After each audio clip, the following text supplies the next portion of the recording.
Hello, habari za asubuhi. Kwa wale wanaozungumza Kiarabu, sabahul khair. Na kwa wale wanaozungumza Kiingereza, good morning. Leo Mtungwe Afya niko hapa kukuletea tips kadhaa zinazohusiana na afya,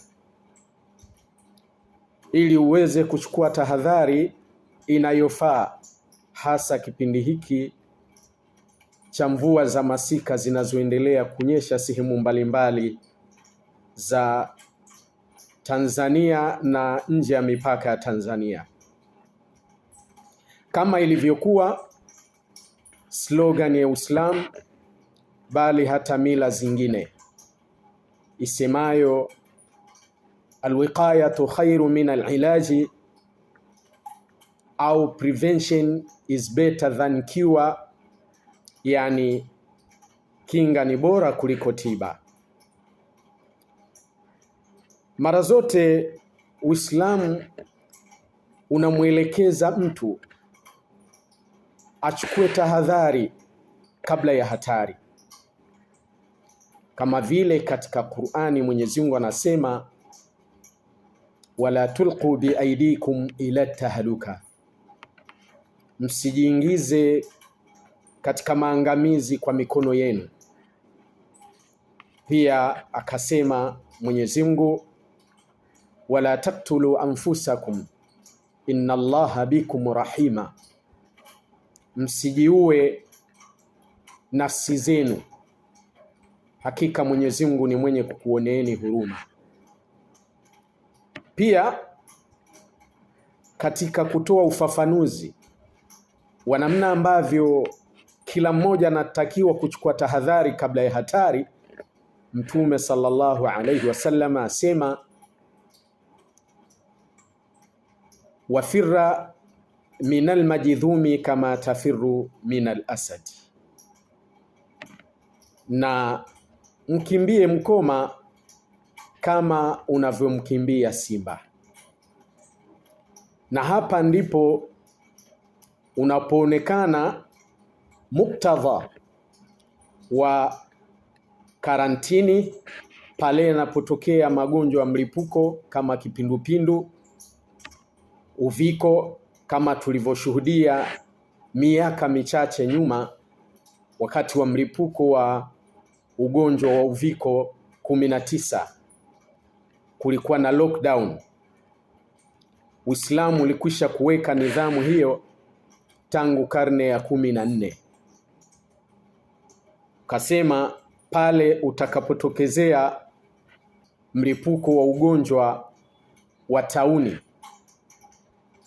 basi aliyeko katika mji ambao ugonjwa huo umetokea asitoke nje ya mji huo, na aliyeko nje ya mji huo ambapo ugonjwa umetokea asiingie ndani ya mji huo, ili kuwaweka watu katika hali ya usalama wasije wakaambukizana.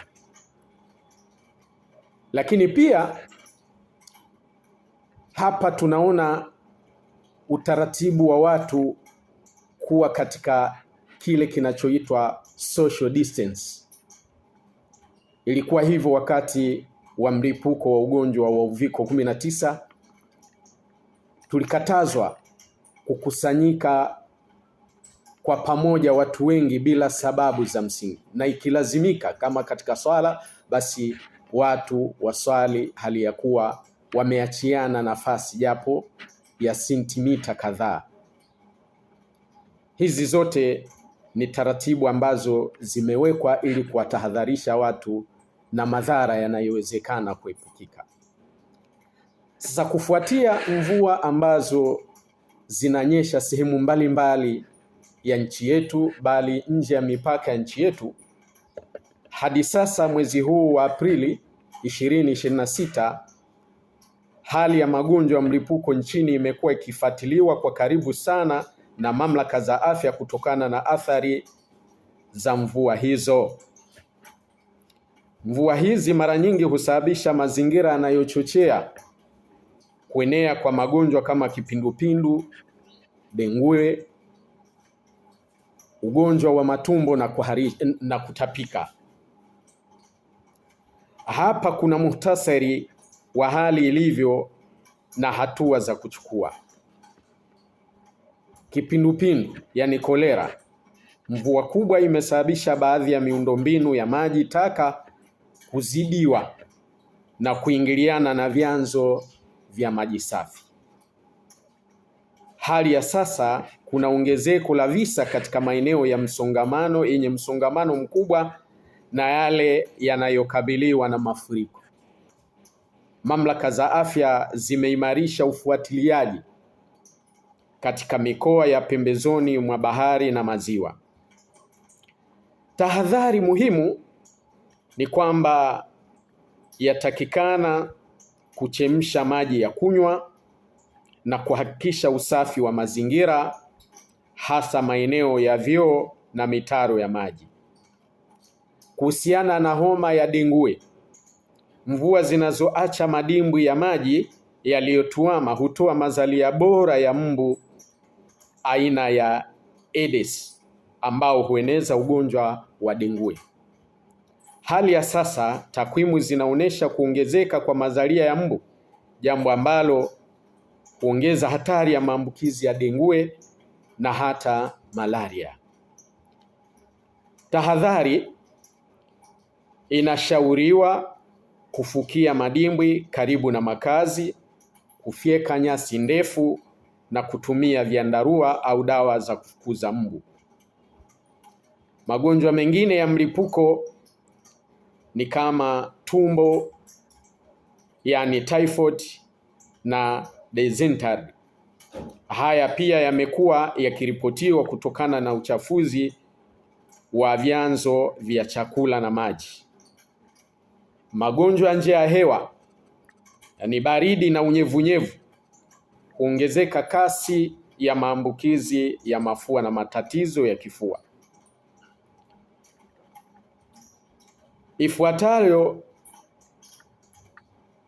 Yafuatayo ni maelekezo au mwongozo wa kinga na tahadhari.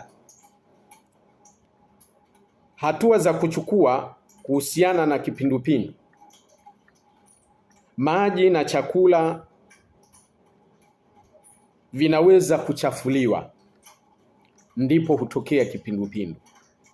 Kwa hivyo, ili kuchukua tahadhari, yatakikana kunawa mikono kwa sabuni na kuchemsha maji. Kuhusiana na homa ya dengue, mbu huzaliana sana kwenye maji yaliyotuama. Kwa hivyo inapaswa kuondoa vyombo vyenye maji na kufyeka vichaka.